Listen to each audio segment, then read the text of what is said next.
El tema de la Corte, la consulta popular, el juicio a los expresidentes. Un capítulo amplio. Janet, voy contigo. Juan Carlos, voy con esta información. Ayer, antes de que se votara, tempranito, durante la conferencia matutina del gobierno federal, el presidente de México, López Obrador, le pidió abiertamente a la Suprema Corte de Justicia que no le negara al pueblo la participación en la famosa consulta para, enjuiciar a los últimos 5 expresidentes de México. ¿Qué negarle la participación a la gente? No hay que tenerle miedo al pueblo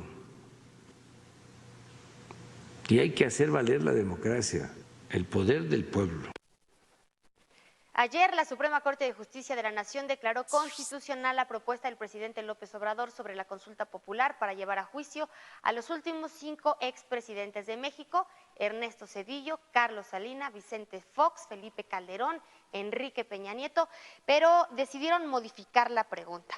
Miren, la pregunta inicial de López Obrador decía lo siguiente: ¿estás de acuerdo o no con que las autoridades competentes, con apego a las leyes y procedimientos legales aplicables, investigue y en su caso sancione la presunta comisión de delitos por parte de los expresidentes? Y los nombraba Carlos Salinas, Ernesto Zedillo, Vicente Fox, Felipe Calderón y Enrique Peña Nieto antes, durante y después de sus respectivas gestiones. Ahora la nueva pregunta, la que ya puso la Suprema Corte de Justicia de la Nación, es la siguiente: ¿estás de acuerdo o no en que se lleven a cabo las acciones pertinentes con apego al marco constitucional y legal para emprender un proceso de esclarecimiento de las decisiones políticas tomadas en los años pasados por los actores políticos encaminado a garantizar la justicia y los derechos de las probables víctimas? La votación por parte de los ministros fue de la siguiente manera: a favor de esta pregunta fueron Arturo Saldívar, el presidente de la Corte, Yasmín Esquivel, Margarita Ríos Farjat, Alberto Pérez Dayán, Alfredo Gutiérrez, Juan Luis González Alcántara Carrancá, y en contra de la constitucionalidad de este proyecto votaron 5 ministros, fueron 5 los votos en contra. Quien propuso el proyecto, que fue Luis María Aguilar, Javier Lainez, Fernando Franco, Norma Piña y Jorge Pardo, pero bueno, la decisión ya se tomó y es la que les informé. A pesar de que los ministros de la Suprema Corte de Justicia de la Nación sesionaron de manera virtual, un grupo de personas decidió de todas maneras irse a manifestar afuera de las instalaciones de esa dependencia para pedir que sí fuera que se declarara constitucional la propuesta del presidente. Acaba de terminar la sesión de la Suprema Corte de Justicia. ¡Sí se pudo! ¡Sí se pudo! ¡Ya pasó la consulta! ¡Pasó la consulta!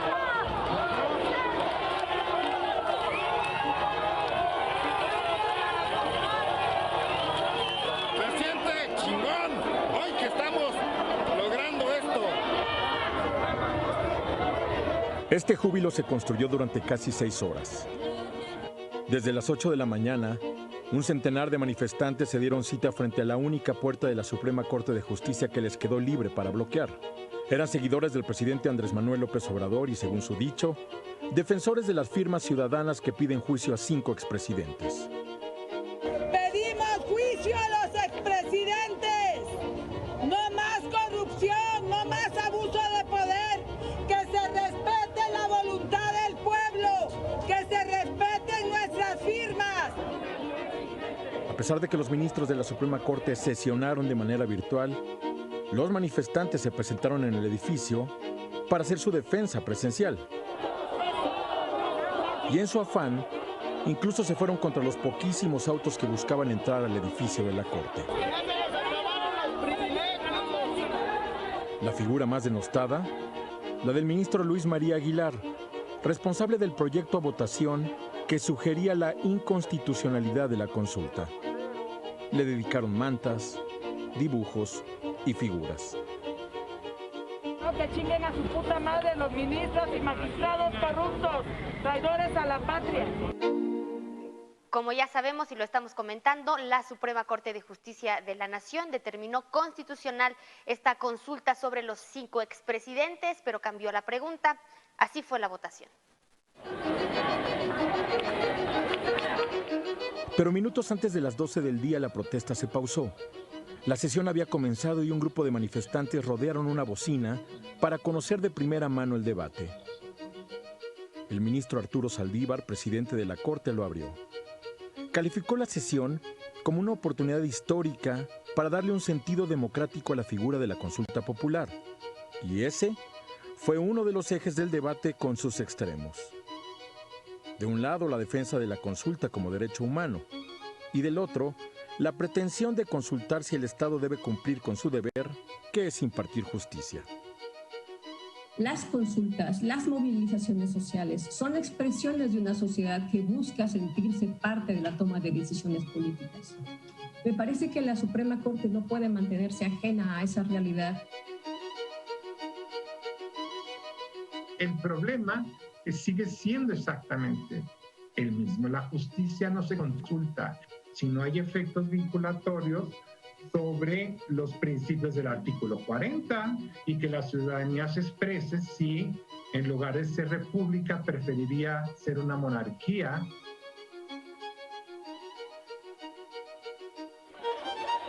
Afuera del edificio de la Corte, los manifestantes seguían la sesión como quien ve un partido de fútbol, y así cantaban los votos a favor y en contra.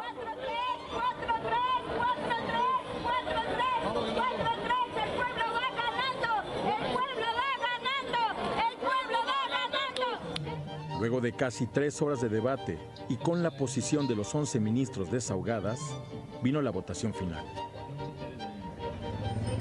En materia a consulta es constitucional. Ganamos. Que cierre. Señor vicepresidente, Saldívar Lelo de la Vega. Es constitucional.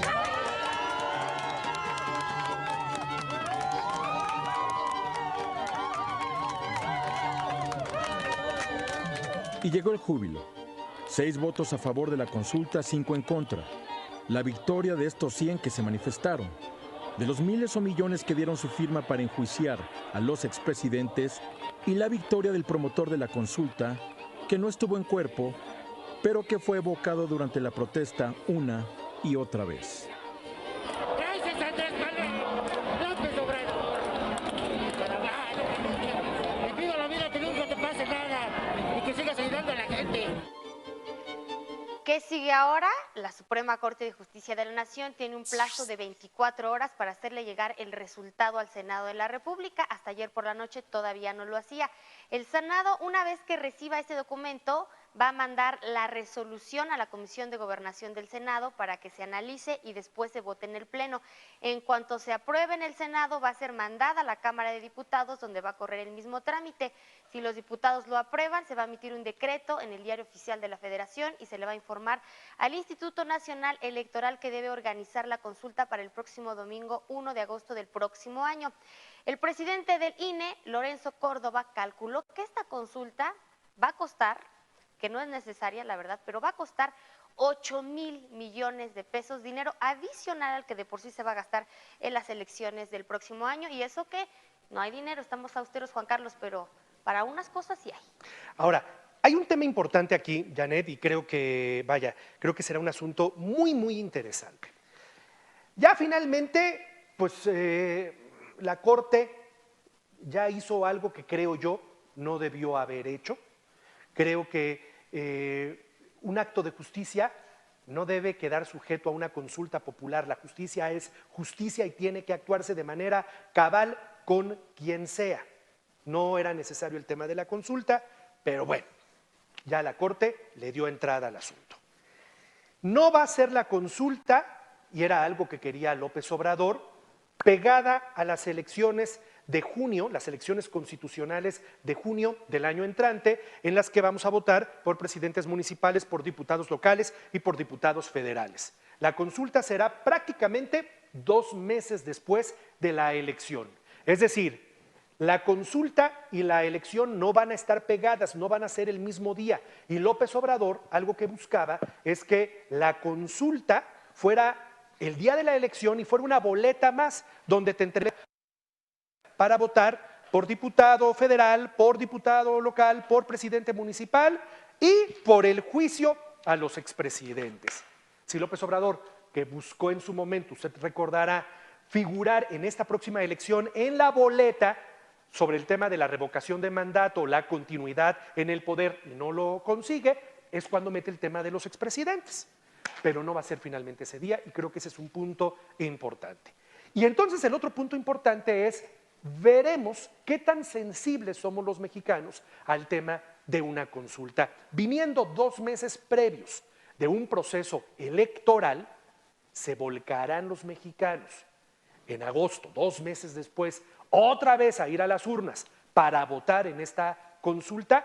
Será un tema, será un experimento bastante interesante, a ver qué tanto responde el mexicano, qué tanto interés tiene el mexicano de volver a ir a votar 2 meses después, ¿no? Pues ojalá que vayan, Juan Carlos, porque 8,000 millones de pesos hay que desquitarlos, porque ese es nuestro dinerito.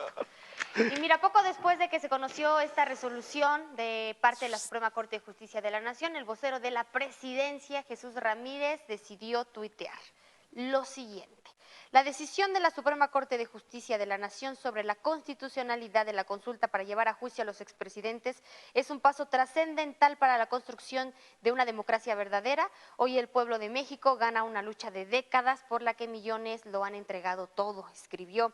El académico John Ackerman, por su parte, también reaccionó a esta resolución. En su cuenta de Twitter escribió: increíble la alegría por fin contar con una mayoría en la Suprema Corte de Justicia de la Nación que, dentro de lo que marca la ley, respeta a la sociedad y busca justicia. Un reconocimiento a los ministros por su compromiso. Una mayoría, Juan ¿Qué? Carlos. Grave lo que escribe Sí. Todo lo que dice este hombre es gravísimo últimamente. No. O sea, él lo que está diciendo es, la 4T ya tiene a los jueces en la bolsa. Es delicadísimo, Janet. Es delicadísimo. Es delicadísimo. Mira, este tema al final no nos perjudica. No tendría que haberse llevado a consulta, porque ahorita lo vas a comentar tú. Las voces calificadas, los expertos en la ley dicen que eso no es un tema que se deba de consultar. Pero bueno, está bien que se vayan los expresidentes a juicio, está bien. Lo que estaría mal es que de repente llegara un proyecto de ley que sí nos perjudicara a los mexicanos, Juan Carlos, y que tomara este tipo de decisiones que no van apegadas a la ley de la Suprema Corte de Justicia de la Nación. Por supuesto que hubo voces que también tomaron la decisión de no opinar lo mismo, opinaron lo contrario, como siempre polarizado este tema. Entre ellos está la Barra Mexicana del Colegio de Abogados. Ellos emitieron un posicionamiento muy duro sobre la resolución de la Corte. En él señalan lo siguiente: sobre el tribunal se yernen presiones, a veces desde el ámbito privado o público, pero siempre desde el poder. Es por esto que la grandeza de un tribunal y de sus integrantes radica en separar las presiones de los argumentos, los manotazos de las razones y los caprichos del derecho para resolver con apego a la Constitución, y eso no sucedió hoy. En otra parte de su posicionamiento señalan: el día de hoy es una decisión muy dividida. La Suprema Corte de Justicia decidió cambiar la constitucionalidad por la popularidad al adoptar una decisión sin argumentos. No solo se dio la espalda a sí misma y a sus decisiones anteriores en esta materia, sino que se dio la espalda a la imparcialidad con el ánimo de evitar una confrontación con el poder político. Eso dice el Colegio de Abogados de México, Juan Carlos. Se vienen tiempos interesantes. Gracias, Janet. Bueno.